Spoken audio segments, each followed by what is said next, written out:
राधा!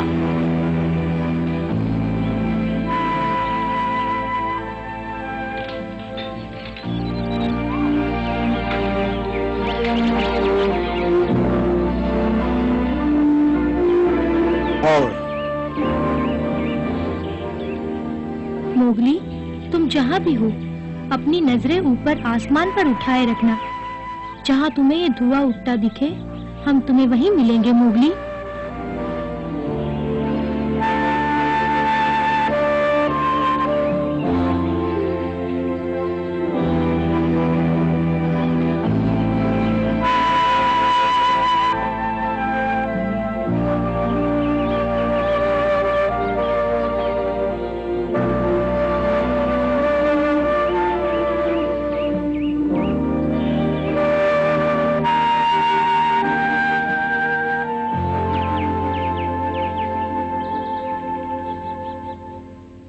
राधा, तुम कहाँ खो गई?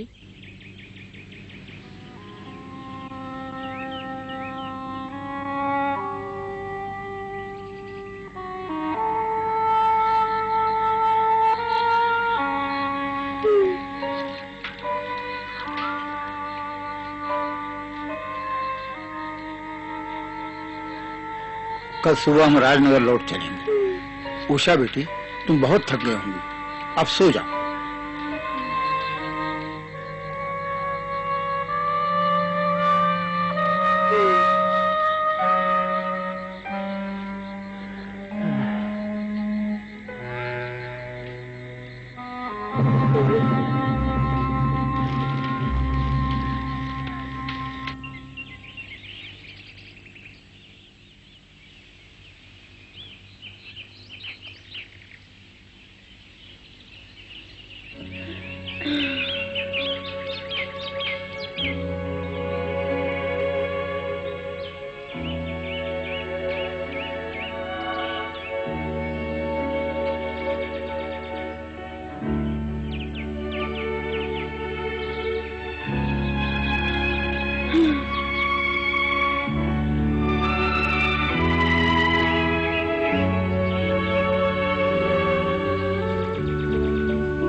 वापस जा रहे हैं राधा, फिर किसी दिन आकर मोगली की तलाश करेंगे।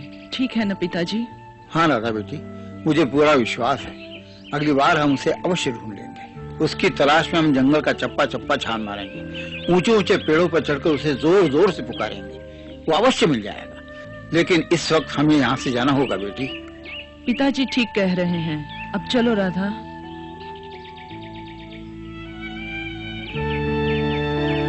चलो बेटी। आती हूँ।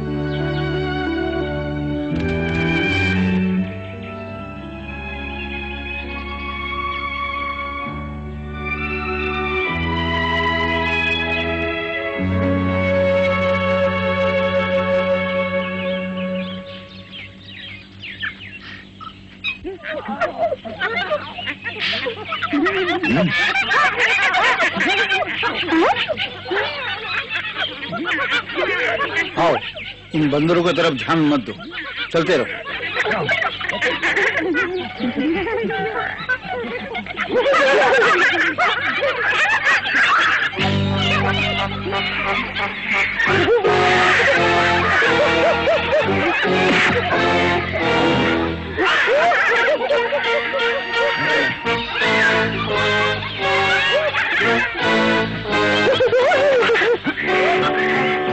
बदमाश, दूर हटो, जाओ। मेरी बेटी को छोड़ दो। माँ, कोई बचाओ मुझे। मोगली, कोई बचाओ मुझे। मोगली। राधा, राधा।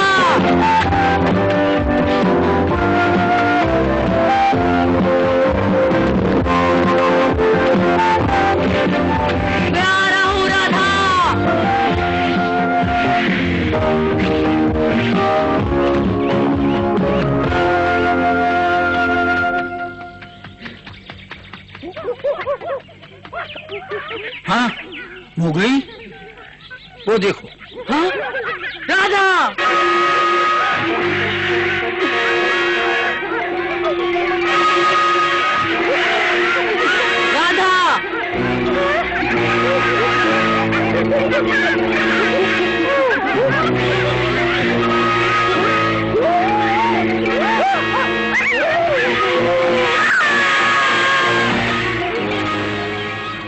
राधा, मैं आ गया हूँ।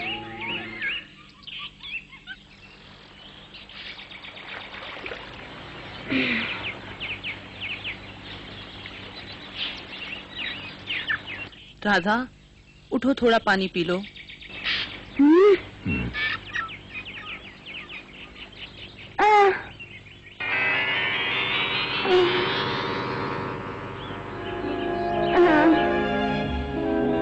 नहीं, मुझे जाना है। राधा, तुम बिल्कुल ठीक हो। तुम्हें मोगली ने बचाया है। मोगली, तुम कहाँ हो मोगली? मुझे बचाओ। बेचारी, बंदर उससे डर गई, इसीलिए बहुत घबराई हुई लगती है। इधर देखो राधा, अब तुम सुरक्षित हो। वो बंदर भाग गए। तुम्हें देखकर बहुत खुशी हुई।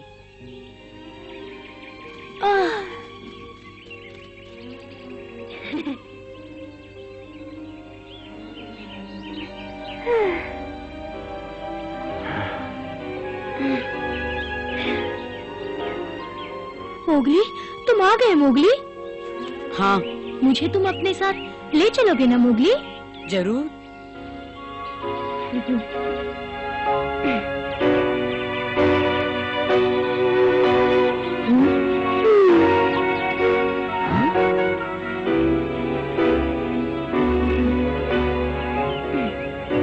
तुम्हारी बहुत याद आती थी मोगली।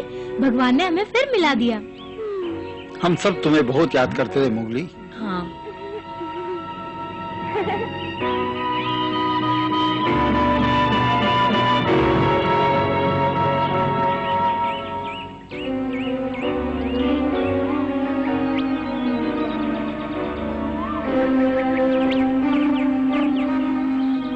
तो इसका मतलब राधा के पिता अब इस दुनिया में नहीं रहे?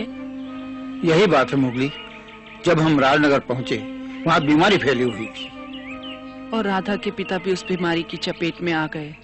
वैद्य, हकीम सबको दिखाया, लेकिन कोई कुछ न कर सका। पिताजी बहुत बीमार थे और धीरे धीरे वो अपनी सहन शक्ति खो बैठे। फिर एक दिन चल बसे। हमने संजय को इसी गांव में दफनाने का फैसला किया, जिसमें उसका बचपन और जवानी गुजरी थी। हम जानते थे कि गांव वाले हमसे काफी नाराज होंगे, लेकिन हमें विश्वास था कि हमारी परेशानियां देखकर शायद वो हमें माफ कर देंगे। लेकिन यहाँ पहुंचकर देखा तो गांव पूरा उजड़ चुका था। पता नहीं ये सब किसने किया। लेकिन मैं जानती थी कि ये काम मोगली और उसके साथियों का है। बताओ मोगली, मैं ठीक कह रही हूँ ना? ये सब कैसे हुआ? मैं बताता हूँ। जब मुझे मालूम पड़ा कि गांव वालों ने राधा पर कितने जुल्म किए हैं, तो मुझसे रहा नहीं गया। मैंने ये बात अपनी माँ को बताई, तो माँ ने फैसला किया कि हम सब मिलकर गांव वालों को सबक सिखाएंगे। 2 दिन बाद हम सब गांव जाएंगे और हम मनुष्यों को नहीं, उनके घरों को तोड़ेंगे।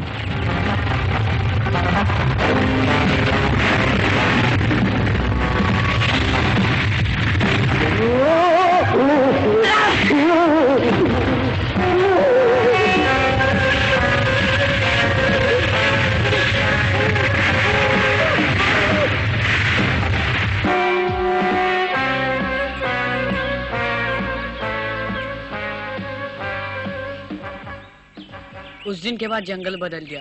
चारों तरफ शांति हो गई, एकदम खामोशी। हाँ। देखा, मैंने जो कहा वही हुआ ना? विश्वास नहीं होता, तुमने बंदूकधारियों को भगा दिया। जंगल के जानवरों को देख के उनके हाथों से बंदूकें गिर गई। देखते ही देखते वो सब भाग गए।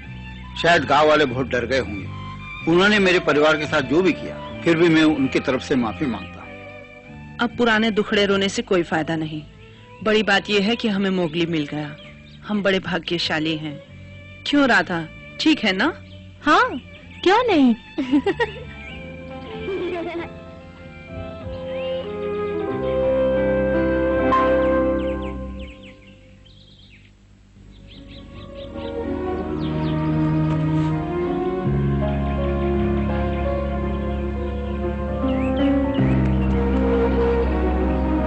यहाँ हमारे खेत थे। जो गांव वालों को बहुत खटकते थे, और उस तरफ हमारे पड़ोसी दिलीप के खेत थे। सच कहता हूँ, हमारी जमीन बहुत अच्छी थी। राधा, इसमें हंसने की क्या बात? इसलिए हंसी कि ये जमीन अच्छी थी नहीं, अब भी अच्छी है। सचमुच बेटी, संजय अक्सर कहा करता था, ये जमीन तो सोना बोलती है, सोना। हाँ, क्यों न हम यहाँ फिर से खेती करें? तुम ठीक कहती हो राधा बेटी, हम दोबारा खेती करना चालू कर सकते हैं। पर इसमें बहुत मेहनत करनी पड़ेगी। बिल्कुल, राजनगर में रहते रहते हम एकदम आलसी और निकम्मे बन चुके थे। अब ये काम आया है तो हमें उसे खुशी से करना चाहिए। जल्द ही हमारी मेहनत रंग ले आएगी। मुझे बहुत खुशी हुई, हम फिर से घर जा रहे हैं। और मैं भी। आहा, अब बड़ा मजा आएगा।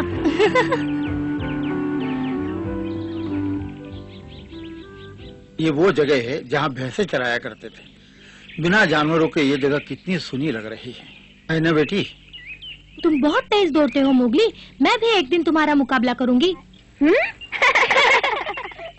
देखा बेटी, राधा कितनी खुश नजर आ रही है। हमने गांव आकर बहुत ही अच्छा किया। मैं जानता हूँ ये काम कठिन है, लेकिन भगवान ने चाहा तो सब ठीक हो जाएगा। लेकिन हम यहाँ कैसे रहेंगे? हमारे पास तो कुछ भी नहीं है, रुपया पैसा। सच कहती हो उषा। हमारे जानवर भी पता नहीं कहाँ होंगे। हम खेत कैसे जोतेंगे? पता नहीं, मुझे कुछ समझ में नहीं आता। दादाजी क्या सोचने लगे? यही कि जिंदा रहने के लिए हमें खाना चाहिए, और खाने के लिए खेती करनी होगी, और खेती करने के लिए हमें जानवर चाहिए। उसकी क्या जरूरत है? आपके जानवर तो यही हैं। क्या क्या कह रहे हो मोगली? इसका मतलब है कि हमारी भैंसें कहीं आसपास ही होंगी। हाँ बिल्कुल, गांव वालों के जाने के बाद सभी जानवर घबरा गए थे, लेकिन हमारे साथी भेड़ियों ने उनकी रखवाली की है। वो सब नदी के उस पार हैं। ये तो बहुत अच्छी खबर है। सुना बेटी, कुछ सुना तुमने? हाँ पिताजी, मोगली ने ये खबर सुनाकर हमें नई जिंदगी दी है। अब हमें मेहनत करके कामयाब होना है। और हम जरूर कामयाब होंगे बेटी, देखना, हम हमारे खेतों को फिर से हरा भरा कर देंगे। अब काम शुरू करना चाहिए। हाँ पिताजी, हम सब तुम्हारे साथ हैं। तुम हमारी मदद करोगे मोगली? ऐसा मौका फिर कब मिलेगा?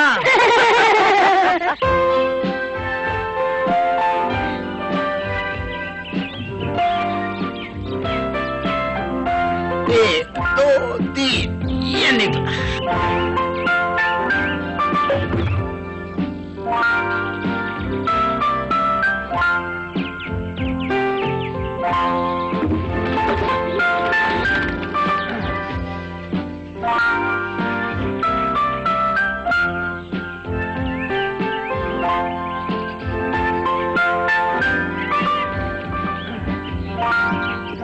चलो, आज के दिन बहुत काम हो गया, मानना पड़ेगा। मोगली ने हमारी बहुत मदद की। ये एक संयोग है कि मोगली हमें दोबारा मिल गया। हम भाग्यशाली हैं। हाँ बेटी, पिछले दिनों हमारे सर पर जो मुसीबतों के बादल घिराए थे, अब वो धीरे धीरे छटते जा रहे हैं। ऐसा लगता है अब हमारे अच्छे दिन आ गए हैं। हमें मोगली का धन्यवाद करना चाहिए, उसकी वजह से हमारे ये दिन वापस लौट आए। हाँ बेटी, मोगली हमारे लिए तो वरदान साबित हुआ है, और राधा के लिए तो अवतार बन के आया है ना राधा बेटी? हाँ, शायद आप ठीक कह रहे हैं।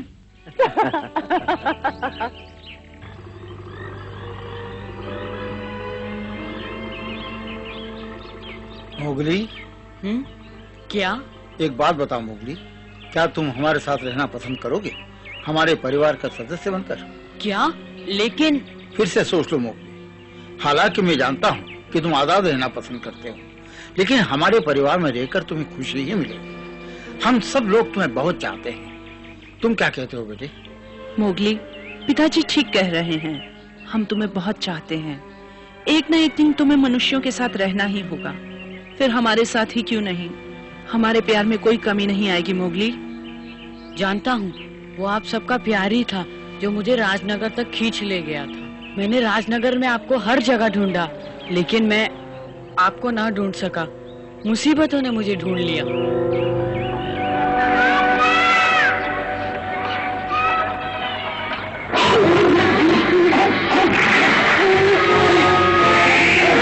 भाग बस मैं वापस लौट आया। ओ मोगली, अब तो हम तुम्हें मिल गए हैं, हमारे साथ रहोगे ना? हाँ। सच मोगली? फिर तो बहुत मजा आएगा, है ना? बहुत मजा आएगा।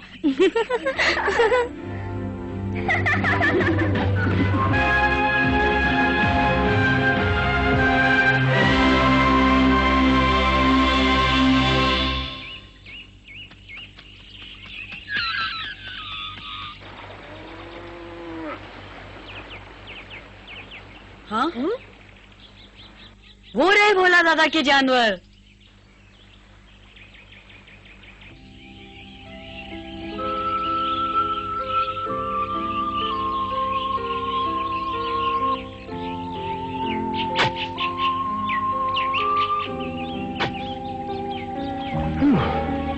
पिताजी, अब थोड़ा आराम कर लीजिए। आप सुबह से काम में जुटे हैं, थक गए होंगे। लेकिन अभी बहुत काम बाकी है बेटी, और फिर काम करने में मुझे खुशी होती है। आपका बस चले तो आप दिन रात काम करते रहें। सच बेटी, इसी का नाम जिंदगी है।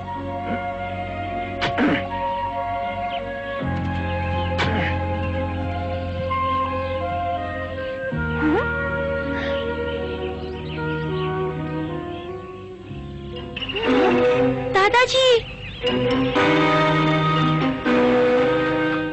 दादाजी, माँ, कुछ लोग इधर आ रहे हैं। क्या कहा बेटी? कौन लोग हो? क्यों परेशान हो रही हो? आप देखिए पिताजी। भाग चलो दादाजी, वो लोग जल्दी यहाँ आ जाएंगे। तो इसमें घबराने की क्या बात है राधा बेटी? कौन है वो लोग? पता नहीं, मैंने उन्हें ठीक से नहीं देखा, लेकिन वो 4 है और उनके साथ 2 बच्चे भी हैं। क्या? मैं जाकर देखता हूँ। जरा संभल के। अरे, ये तो मेरा पड़ोसी दिलीप है और उसका भाई अमरीक। भोला, तुम यहाँ? हाँ?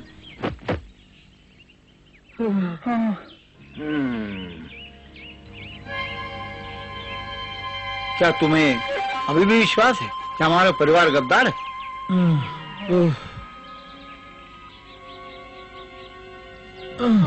सुनो भोला, हमें माफ कर दो।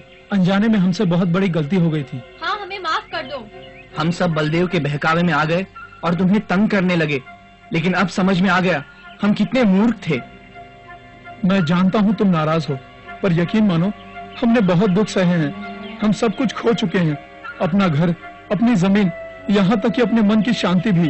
भोला, हमें माफ कर दो और एक बार फिर अपने पड़ोसी की तरह अपने पास रहने दो। चुप हो जाओ मेरे लाल, चुप हो जाओ।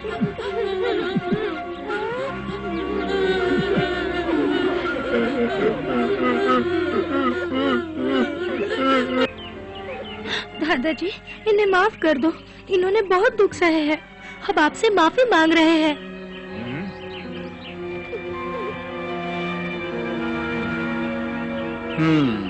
ठीक कहती हो बेटी, इन्हें अपने किए की सजा मिल गई।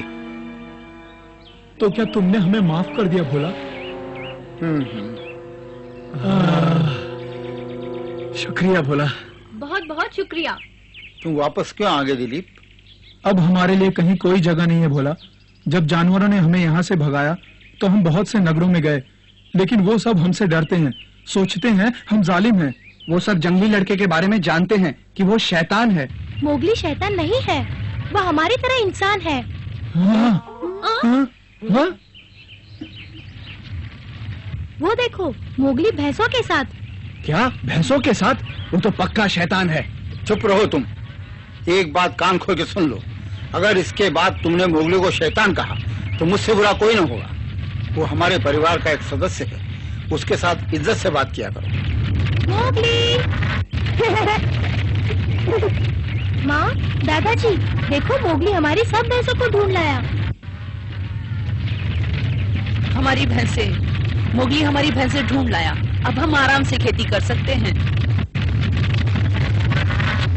देखो कितना बड़ा झुंड है भैंसों का। क्या ये सब तुम्हारे हैं भोला? नहीं अमरीक, मेरा झुंड इतना बड़ा नहीं था।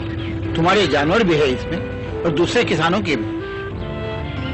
मोगली, राधा, बहुत मजा आ रहा है इन पे। तुम भी बैठोगी?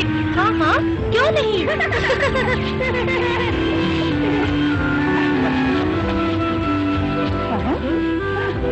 आओ चलें।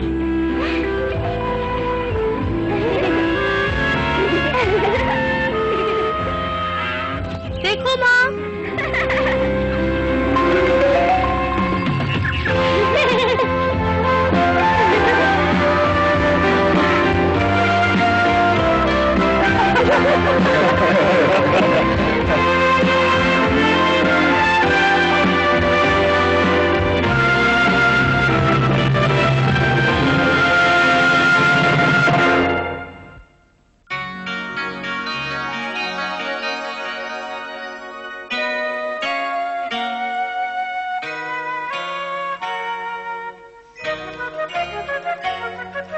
जंगल जंगल बात चली है, पता चला है